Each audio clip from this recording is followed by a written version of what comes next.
अभी आपका जो ऑयल महंगा हो रहा है उसके अंदर बहुत बड़ा एक पोर्शन इंश्योरेंस का है। इस वक्त तो मुझे नहीं नजर आ रहा कि कोई एक सिंगल करेंसी डॉलर को रिप्लेस कर सकती। हर यानी चीज महंगी महंगाई होती है। आएगी इस जंग के बाद। महंगाई तो आएगी, महंगाई तो आ गई है।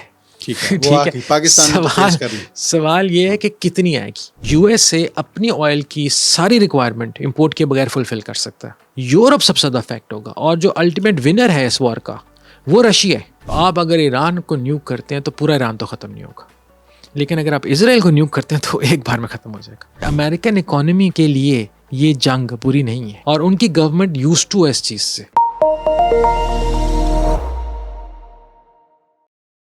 आप देख रहे हैं untold story with doctor Akmal Soomro. Iran जंग के दौरान हम देख रहे हैं कि दुनिया की मईशत पर इसके बरह रास्त असर हो रहे हैं। बिलखसूस हम स्टॉक एक्सचेंज की मार्केट्स जब देखते हैं तो वहाँ ना सिर्फ शेयर्स की प्राइसेस गिर रही हैं, बल्कि रोज़मर्रा का स्टॉक एक्सचेंज में जो बिज़नेस होता है उसमें भी हमें बहुत ज़्यादा गिरावट नज़र आ रही है। ये मामला सिर्फ यही नहीं रुक रहा, बल्कि बैनुल-अक़वामी सतह पर जो मल्टीनेशनल कंपनीज ऑपरेट कर रही हैं पूरी दुनिया के अंदर, वो चाहे ट्रेड है, वो चाहे प्रोडक्शन है, दोनों सेक्टर्स में उन्हें भी तिजारत के हवाले से और आमदन के हवाले से शदीद इस वक्त परेशानी का सामना है। आखिर ये बरह रास्त ये जंग मईशत के साथ क्यों जुड़ी है और इससे दुनिया की मईशत मुस्तकबिल में और कितना ज़्यादा मुतासिर हो सकती है, इस पर बात करने के लिए हमने पंजाब यूनिवर्सिटी के प्रोफेसर हैं प्रोफेसर डॉक्टर आबिद रज़ा ख़ान, उन्हें हमें मदऊ किया है। ये इकनॉमिक्स के प्रोफेसर हैं और इनकी एक्सपर्टीज़ जो हैं वो न सिर्फ पॉलिटिक्स से मुतल्लिक हैं बल्कि ग्लोबल इकोनॉमी से मुतल्लिक भी हैं, गहरी नज़र रखते हैं। डॉक्टर साहब बहुत शुक्रिया हमें वक्त देने के लिए। सर, ये हम देख रहे हैं कि इस वक्त जो स्टैटिस्टिक्स आ रहे हैं ग्लोबल थिंक टैंक्स की तरफ से, ये ईरान पर जो जंग मुसल्लत की गई है, अमेरिका को ये जंग रोज़ाना पर तकरीबन $890 मिलियन में पड़ रही है एक दिन के अंदर। ये कंजर्वेटिव एस्टिमेट है, ज़्यादा होगा और यकीनन इससे अमेरिकी इकोनॉमी के ऊपर भी दबाव आ रहा है। आप क्या समझते हैं इसमें जो थर्ड वर्ल्ड कंट्रीज़ हैं, स्पेशली जिसको हम ग्लोबल साउथ कहते हैं, पाकिस्तान भी उसके अंदर आता है, ईरान की इस जंग से किस तरह से मज़ीद ज़्यादा मुतासिर होंगे और उनको नुकसान होगा? देखें, ये ना आप उसका थोड़ा ब्रॉडर अगर पर्सपेक्टिव में देखें, ये रीसेट किया जा रहा है वर्ल्ड ऑर्डर को। ये वर्ल्ड ऑर्डर 1945 के बाद क्रिएट हुआ था। इस वर्ल्ड ऑर्डर के फ्लैग बेरर्स खुद वेस्टर्न पावर्स थी, led by USA of course, जो कि फ्री वर्ल्ड के उस वक्त लीडर कहा जाता था। उस वक्त वो, आपको पता है, कोल्ड वॉर के एंड तक वो ईस्ट वेस्ट की लड़ाई थी। लेकिन ये एक ग्लोबल ऑर्डर बनाया गया था जिसके अंदर हर जगह में ये कहा गया था कि free trade is good for the economy, for the entire world's economy. और 1981 में जो वाशिंगटन कंसेंसस हुआ था उसके बाद इसको बाकायदा पुश किया गया था through all mediums including multilateral donors and everybody. ये पुश हुआ। अब हुआ ये कि पिछले 15-20 साल के अंदर वो वर्ल्ड ऑर्डर, वो जो रूल्स जो वर्ल्ड ऑर्डर के उस वक्त बनाए गए, उसके अंदर वो पावर जिन्होंने बनाया था वो एक्चुअली वीक हो गई और कंपैरेटिवली नई पावर्स उठी जिसको हम मल्टीपोलर वर्ल्ड कहते हैं, जिसके अंदर ज़ाहिर है चाइना एक बड़ा प्लेयर था। अच्छा, अब इस मल्टीपोलैरिटी के अंदर मैं इकोनॉमिक पर्सपेक्टिव से बात कर रहा हूँ, तो इस मल्टीपोलैरिटी को ये मसला बन गया और यूरोप ने और अमेरिका ने और कनाडा ने डिफरेंट तरह की पॉलिसी इस्तेमाल करना शुरू। जब ट्रंप आए, प्रेसिडेंट ट्रंप, तो वो एक और तरीके से उन्होंने इसको हैंडल किया।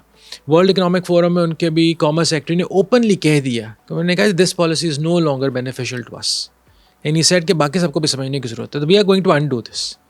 ठीक है, इससे पहले वो ओपनली नहीं कहता है। वर्ल्ड इकोनॉमिक्स फोरम में पहली बार एक उनका ट्रेजरी सेक्रेटरी यानी कि मिनिस्टर ने ओपनली एक बात कर दी।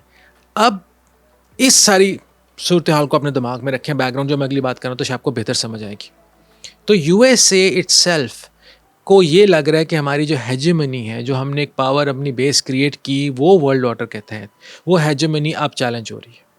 और उसके अंदर दो तरीके हैं उनके पास, या वो करें जो यूरोप ने किया है और वो ये कि आहिस्ता आहिस्ता कोई ना कोई और उनको ओवर पावर करता रहेगा लेकिन अपनी कुछ ना कुछ इंपॉर्टेंस रखें, और दूसरा ये है कि नहीं, हम उन रूल से खेलते ही नहीं, मैं ना मानूं वाली बात।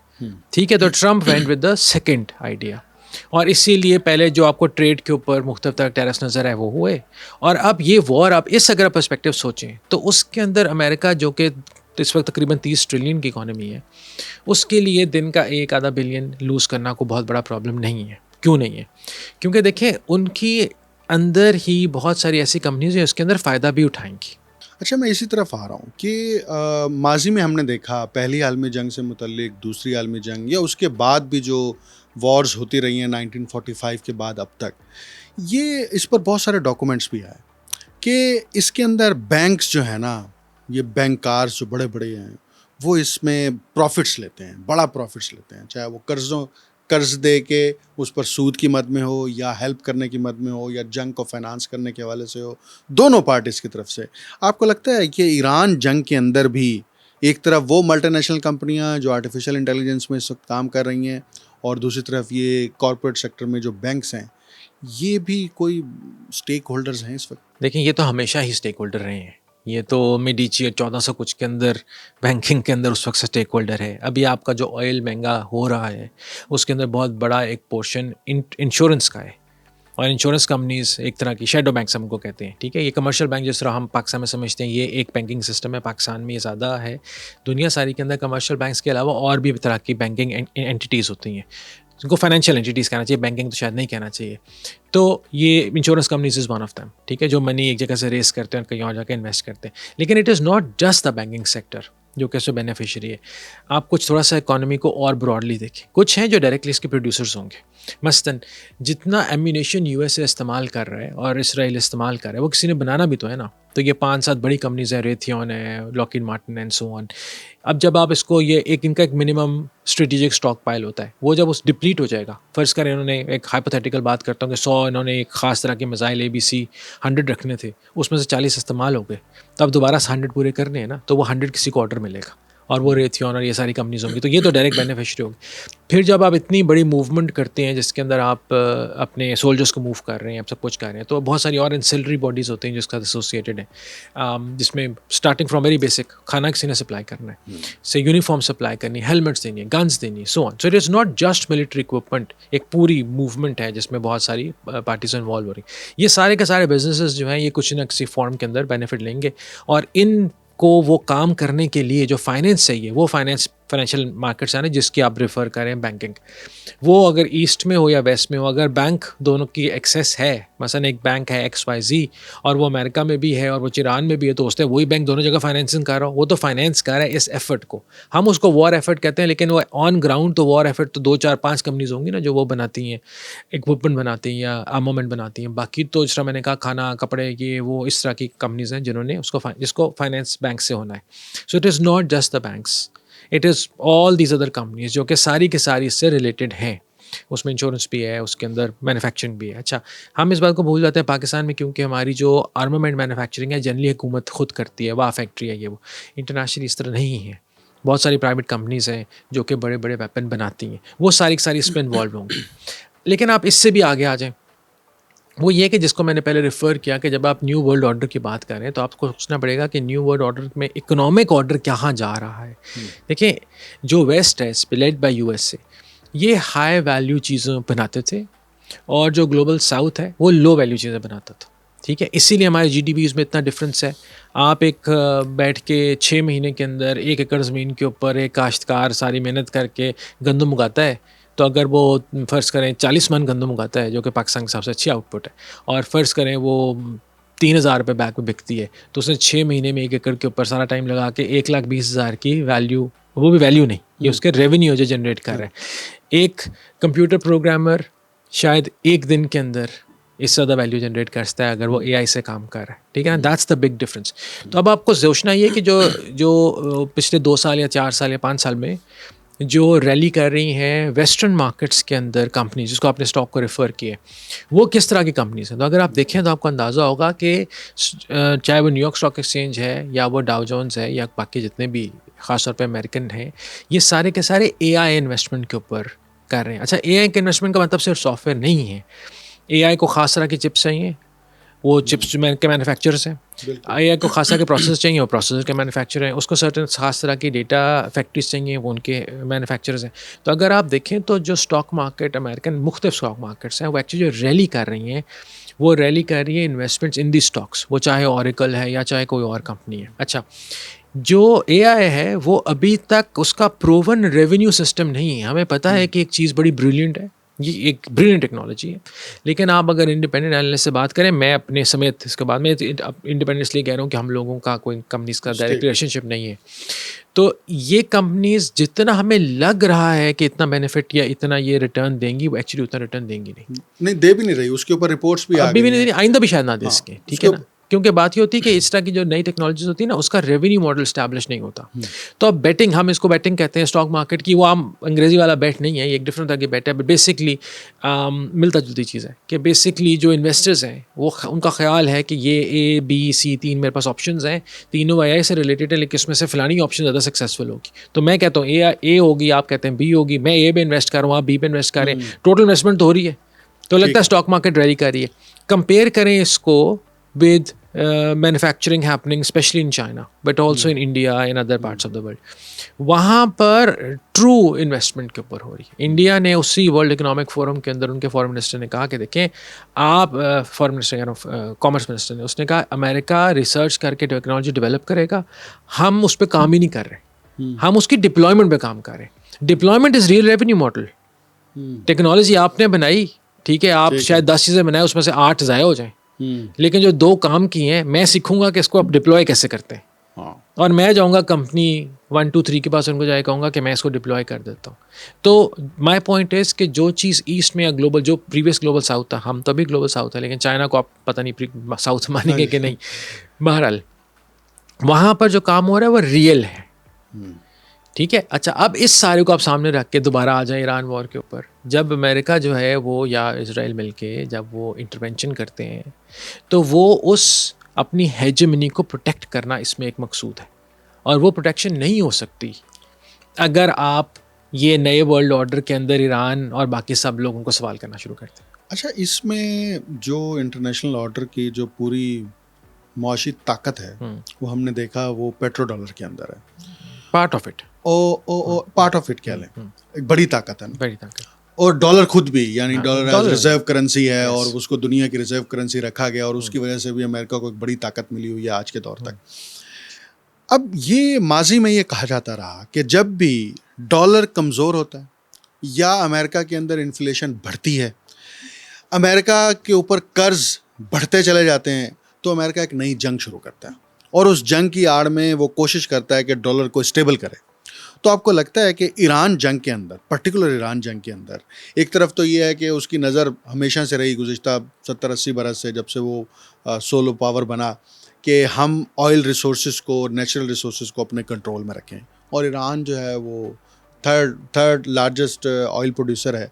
तो आप ये समझते हैं कि ये पेट्रो डॉलर, ये डॉलर की करेंसी और अमेरिका की अपनी मईशत, इसको मजबूत करना, और नया इंटरनेशनल ऑर्डर अगर डिज़ाइन होता है तो उसके साथ चाइना और रशिया के साथ बैठ के टेबल के ऊपर फिर साझेदार बन के काम करना, ये उसकी भी तैयारी है, और ईरान जो है वो उसके अंदर मोहरा बना है। देखें, पेट्रो डॉलर, डॉलर कह लें, पेट्रो डॉलर तो उसकी स्ट्रेंथ की एक वजह है ना, डॉलर की इंटरनेशनल एक्सचेंज करेंसी होने, जिसकी वजह से फिर वो आगे रिजर्व करेंसी भी है।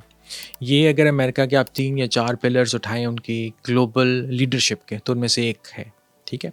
और डॉलर की जो हेजेमनी है, उसकी वजह से अमेरिका को बेसिकली अमेरिकन गवर्नमेंट को फ्री लोन मिलता है, ठीक है। तो ज़रा आपके वो लोग जिनको इसकी बैकग्राउंड नहीं पता, उनको समझाने के लिए कि जब तमाम दुनिया के मुल्क जो हैं वो एक करेंसी को मानते हों, तो वो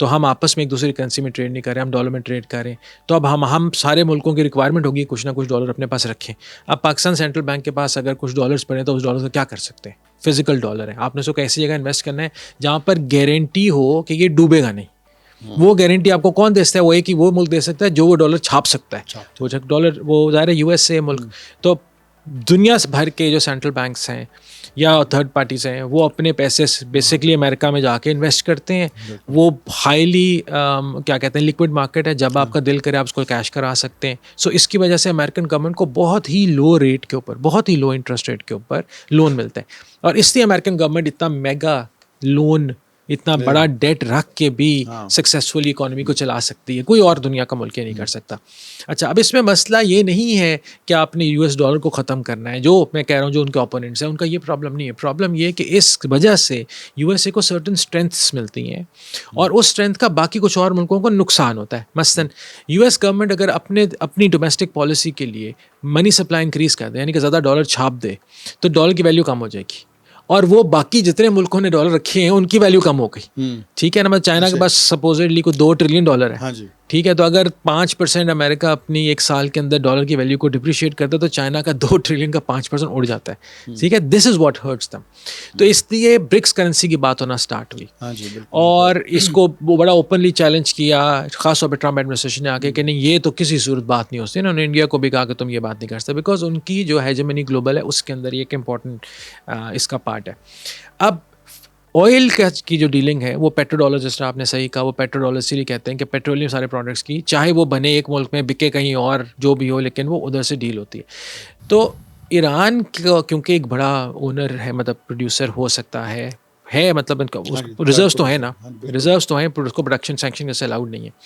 तो आप अगर एनर्जी इंडिपेंडेंस अलाउ कर दें, आप एक मिनट के लिए ज़रा एक दुनिया की सिचुएशन सोचें जिसके अंदर ईरान पे सैंक्शंस ना हो, वेनेजुएला पे सैंक्शंस ना हो, और आपका मल्टीपोलर वर्ल्ड हो, यानी कैसा वर्ल्ड जिसको यूएसए लीड नहीं करता अकेला। ठीक है, और ये चीज़ मैं ये कोई हाइपोथेटिकल बात नहीं कर रहा, ये हो गई है प्रैक्टिकली। क्योंकि जब यूएसए ने चाइना पे सैंक्शंस लगाए तो चाइनीज इकोनॉमी एक्चुअली ग्रो हुई। हाँ जी, मतलब उनके पास उसी में ही ग्रो हुई, बल्कि हाँ, वहाँ पर तनकीद होना शुरू हो गई कि जनाब आपने उनके ऊपर सैंक्शंस लगा के उनको मौका दे दिया। तो वो उन्होंने इसका मतलब उनके पास ऑलरेडी प्लान इन एक्शन था, अवेलेबल था, उन्होंने उसको इन्फोर्स किया, उनकी ग्रोथ बढ़ गई। अच्छा, अब ये मल्टीपोलर वर्ल्ड हो गया कि एक मुल्क है जो कि आपको आंखें भी दिखा सकता है, उसके पास ग्लोबल कॉन्स्टिट्यूशन भी है, उसका जो मिलिट्री इक्विपमेंट कभी टेस्ट नहीं हुआ था वो पाकिस्तान ने टेस्ट करके दिखा दिया। पाकिस्तान इंडिया के साथ कि इसका मिलिट्री इक्विपमेंट भी ठीक है, बुरा नहीं है। अच्छा, टेक्नोलॉजी में वो ऑलरेडी आपको लीड कर रहा है। जो डीप सीक था इसीलिए इतना इंपॉर्टेंट था कि आपने $10 बिलियन बना के एक चीज़ बनाई और उन्होंने $300 मिलियन के अंदर सेम चीज़ जनरेट कर दी। तो अब अगर एक मल्टीपोलर वर्ल्ड है, उस मल्टीपोलर वर्ल्ड के अंदर अगर एनर्जी भी फ्रीडम मिल जाए, यानी कि एक कल को चाइना, रिमेंबर, बहुत बड़ा बायर था ईरान के ऑयल का जी, ईरान के और वेनेजुएला के ऑयल का वेनेजुएला सबसे बड़ा बायर वही है। बिल्कुल। तो अब अगर बाकी मुल्क भी कहना शुरू कर दें कि यार we are not that important, तो फिर तो ब्रिक्स करेंसी बनती है। और जब ब्रिक्स करेंसी बनती है तो उनका पेट्रो डॉलर तो उनका डॉलर की वैल्यू कर गई।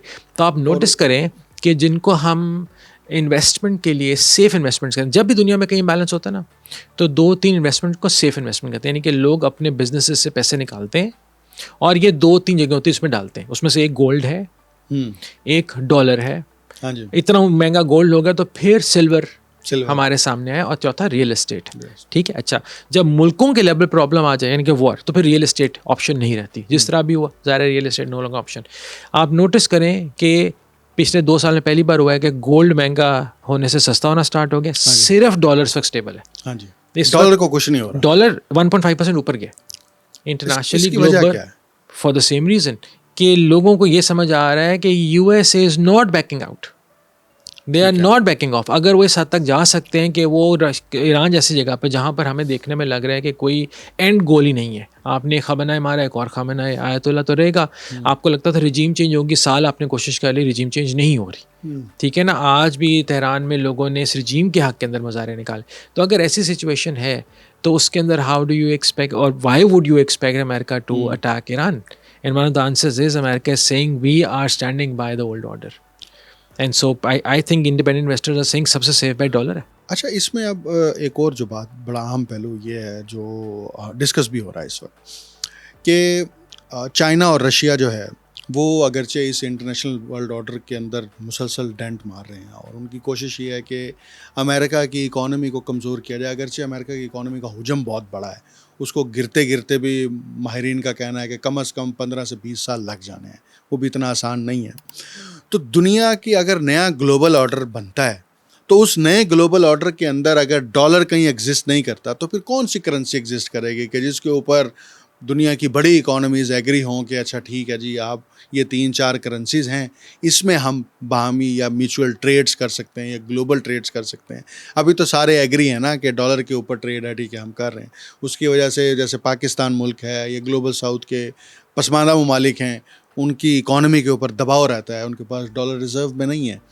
तो आप समझते हैं कि एक ही करेंसी बैलेंस ट्रेड के लिए ज़रूरी है या फिर 2-3-4 करेंसीज़ हों और या रीजन्स की अपनी अपनी करेंसीज़ हों? देखिए, इस वक्त तो मुझे नहीं नज़र आ रहा कि कोई एक सिंगल करेंसी डॉलर को रिप्लेस कर सकती है। यूरो ने 1998 के अंदर 2000 उन्होंने अटैम्प्ट कर ली, नहीं, देयर वाज नो मैच। हालांकि वो तकरीबन यूएसए के बराबर सिस्टम था। कोई, मेरा ख्याल ये है कि अगर रिप्लेसमेंट हुई, and with a big if, it will not be one currency.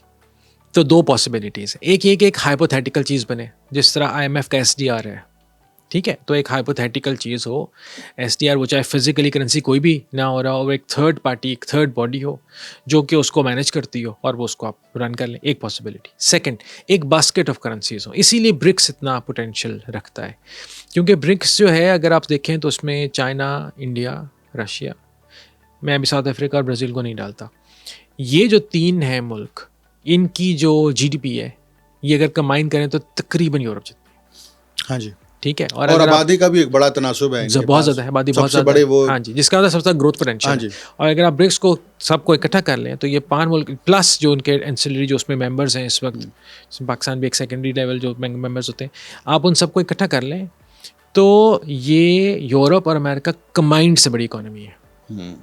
ठीक है, सो दुनिया की डिमांड का को 38% इस वक्त ब्रिक्स से डायरेक्टली एंड डायरेक्टली रिलेटेड है। तो इस तरह की एक करेंसी बास्केट बन सकती है जिसमें 4-5 करेंसी हो, लोग इसीलिए ब्रिक्स करेंसी की बात कर रहे हैं कि एक इंडिपेंडेंट हो, it's not just Chinese yuan, ताकि कोई भी एक मुल्क की पॉलिसी उस करेंसी को डिटर्मिन ना कर सके।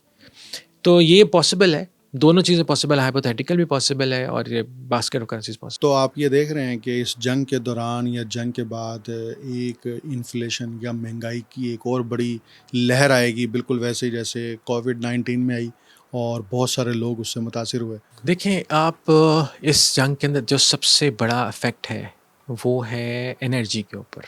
ठीक है, आप ज़रा समझें कि दुनिया में ऑयल का तकरीबन 22% उस स्ट्रेट ऑफ हॉर्मुज़ से गुजरता है, 22%। लेकिन इससे ज़्यादा इम्पोर्टेंट गैस है, क्योंकि जो गैस ट्रेड होती है, देखिए यूएसए के पास गैस है लेकिन वो मेनली खुद इस्तेमाल करता है, रशिया के पास गैस है लेकिन आपको सैंक्शन किया हुआ है। हाँ जी। ठीक है, तो इसीलिए पाकिस्तानी कॉन्ट्रैक्ट्स भी ख़त्म हुए थे, ये कतर की और इनकी गैस इस वक्त यूरोप भी इस्तेमाल कर रहा है। अब आपका सिर्फ ऑयल इफेक्ट नहीं हो रहा, गैस भी इस्तेमाल हो इफेक्ट हो रहा है, गैस से ज़्यादा मेजर इफेक्ट है। इसके वजह से एनर्जी महंगी हो जाएगी, और एनर्जी जब भी महंगी होती है फिर हर चीज़ महंगी होती है, हर चीज़ महंगाई आएगी इस जंग के बाद। महंगाई तो आएगी, महंगाई तो आ गई है। ठीक है, वो ठीक है, पाकिस्तान ने तो फेस कर ली। सवाल ये है कि कितनी आएगी, और ये डिपेंड करेगा कि ये जंग कितनी देर चलती है। आप देख रहे हैं, आप क्या फोर्सी कर रहे हैं, जंग लंबे दौरानिए के लिए है या कुछ दिनों या हफ्तों में ख़त्म हो जाएगी? यूएसए के मतलब ज़ाहिर है मैं मान रहा हूँ तो उसको ज़रा ऑब्जर्व करना इससे डिफ़िकल्ट इस वक्त है, क्योंकि ट्रंप या उनकी जो कैबिनेट है उनकी पॉलिसी बिल्कुल क्लियर नहीं है। इससे पहले अगर होता तो हमें पता होता है कि यार इतना ये ऑब्जेक्टिव होता है अमेरिका का, इतना % अचीव होगा, ऐसे होगा, ऐसे होगा। ठीक है, इस वक्त हमें कुछ नहीं पता। इस वक्त हो सकता है कि ट्रंप साहब कल अपनी विक्ट्री डिक्लेयर करेंगे, ख़त्म, पॉसिबल है। जैसे रात को भी उन्होंने कोशिश की कि वो कहें बस जंग तो तकरीबन ख़त्म हो गई है। तो और बस ये अब भी हो हमने सकता है ऐलान कि करना है। और ये भी हो सकता है वो कहें कि नहीं हमें इसमें इंटरेस्ट है, क्योंकि आप नोटिस ये समझें इस बात को कि अमेरिका के पास वेनेजुएला को ऑयल का कंट्रोल भी है, और अमेरिका में ट्रंप रिपब्लिकन पार्टी के सपोर्ट से आए हैं, और रिपब्लिकन पार्टी ये कहती है कि ऑयल को ड्रिल करें, तो यूएसए अपनी ऑयल की सारी रिक्वायरमेंट इंपोर्ट के बगैर फुलफिल कर सकता है, या मेजॉरिटी तकरीबन कर सकता है। इसी तरह उनके पास गैस है अलास्का के अंदर, तो उनको जितनी नेचुरल गैस चाहिए वो भी कर सकते हैं। तो एक्चुअली वो अपने आप को इन्फ्लेशनरी प्रेशर से प्रोटेक्ट कर सकते हैं। तो अगर आप उनकी गेम देखें तो उसके अंदर दोनों चीज़ें पॉसिबल है। उनको डायरेक्टली शायद कम हर्ट करे, अगर उनका ग्लोबल ऑर्डर प्रोटेक्ट हो जाता है तो वो शायद मिडल ईस्ट में जंग चलाना उनके लिए ज़्यादा नुकसानदेह नहीं होगा। यूरोप सबसे ज़्यादा अफेक्ट होगा, और जो अल्टीमेट विनर है इस वॉर का वो रशिया है, क्योंकि यूक्रेन पे कोई बात नहीं करा, बिल्कुल जो मर्जी करें यूक्रेन के अंदर। चाइना ने ऑलरेडी अपनी रशिया से जो उन्होंने अपनी उसकी ऑयल इंपोर्ट कम की थी वो दोबारा बढ़ा दी, खोल दी। ठीक है, उनका आपको पता है पाइपलाइन डली हुई है, तो उन्होंने सिर्फ वॉल्व खोलना होता है, उनकी स्टार्ट हो गई। यूरोप ने कल फाइनेंस मिनिस्टर्स की सब उन्होंने मिलकर G7 की मीटिंग की है, और उसके अंदर ये बात हो रही है कि वो शायद अपने स्ट्रेटेजिक ऑयल रिजर्व्स को टैप करेंगे। कल ब्रेंट एक टाइम पे $170 के ऊपर भी कुछ देर के लिए गया था, ठीक है ना, फिर 120 पे और फिर 100 पे आके रुका, और इसलिए रुका बिकॉज यूरोप ने कहा कि हम अपने ऑयल स्ट्रेटेजिक रिजर्व्स निकालें। अच्छा, ये मुल्क अपने स्ट्रेटेजिक रिजर्व्स को नहीं हाथ लगाते, और कितनी देर के लिए निकालेंगे? सो हो सकता है कि वो भी फाइनली रशिया से डील करें, यार ठीक है यूक्रेन का जो करना है कर लो, हमें वो तो हाँ वो तो नहीं रिलीज करें। और गैस मैंने कहा बहुत इंपॉर्टेंट, जो हम भूल रहे हैं, अक्सर लोग बात नहीं कर रहे क्योंकि हम सिर्फ ऑयल पे फोकस्ड है। गैस भी वहाँ से इंटरनेशनल चाहिए क्योंकि यूरोप के अंदर गैस नहीं है, गैस नहीं है, वो रशिया सबसे बड़ा सप्लायर है सबसे गैस बड़ा, के और बाद। वहाँ पे पाइपलाइन डली हुई है। अब आखिरी क्वेश्चन है, और ये बड़े इन्वर्टेड कॉमर्स के अंदर मैं क्वेश्चन कर रहा हूँ क्योंकि अमूमी तौर पे बड़ी कंट्रोल्ड डिस्कशन हो रही है इस पे। आप समझते हैं कि इस जंग को ख़त्म करने के लिए अमेरिका, इसराइल मिलकर कोई एटम बम भी चला सकते हैं? मेरे नज़दीक, और अगर चलाते हैं तो उसके दुनिया के ऊपर क्या असरात होंगे? मेरे नज़दीक हाईली अनलाइकली है, हाईली अनलाइकली। मैं उसकी वजह दो तीन बताता हूँ। देखें, अगर वो न्यूक्लियर जाते हैं तो कहाँ जाएंगे न्यूक्लियर? Iran, naturally. अच्छा, अब ईरान को आप न्यूक्लियर, ईरान बड़ी जगह है, ईरान इसराइल नहीं है, तो आप अगर ईरान को न्यूक करते हैं तो पूरा ईरान तो ख़त्म नहीं होगा, लेकिन अगर आप इसराइल को न्यूक करते हैं तो एक बार में ख़त्म हो जाएगा। और ये बात याद रखें कि न्यूक्लियर बॉम्ब का इम्पैक्ट पे फटना ज़रूरी नहीं होता, बल्कि इनफैक्ट उसको हवा में फाड़ा जाता है। हिरोशिमा का बॉम्ब 500 मीटर हवा में फाड़ा गया था।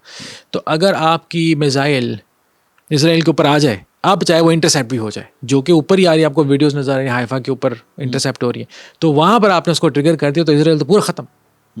ठीक है ना? आजकल के जो न्यूक्स हैं, हिरोशिमा में 1 किलोमीटर रेडियस के अंदर 99% कैजुअलिटीज थी हिरोशिमा में। आज के न्यूक्स उससे 100 गुना ज़्यादा पोटेंशियल है, बहुत होता है, खौफनाक है। दूसरा, जब आप न्यूक्लियर होंगे तो इस वक्त वो मुल्क जो कि इररेलेवेंट या कम से कम इसमें डायरेक्टली इन्वॉल्व नहीं, अब हो जाएंगे।